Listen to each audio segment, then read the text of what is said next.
Hi everyone, question చూడండి. The HCF of 0.63, 1.05 and 2.1. So ఇలా ఇచ్చినప్పుడు డెసిమల్స్ నుంచి ఇంటీజర్స్కి చేంజ్ చేసుకుంటే హెచ్సిఎఫ్ని ఫైండ్ అవుట్ చేయడం ఈజీగా ఉంటుంది. So 0.63 into 100. సో 100తో ఎందుకు మల్టిప్లై చేస్తున్నానంటే 2 డిజిట్స్ తర్వాత పాయింట్ ఉంది కాబట్టి into 100. So 63. Next 1.05 into 100.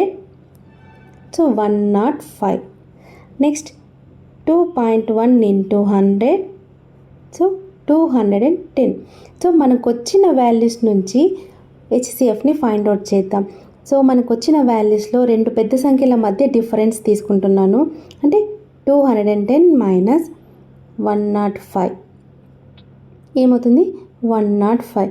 So 105 యొక్క ఫ్యాక్టర్స్ ఏమవుతుంది? 5 ఇంటూ 21. సో 21ని మళ్ళీ డెసిమల్లోకి మార్చాలంటే 21/100. So 0.21 is the answer. Okay, A is the answer. Okay, thank you.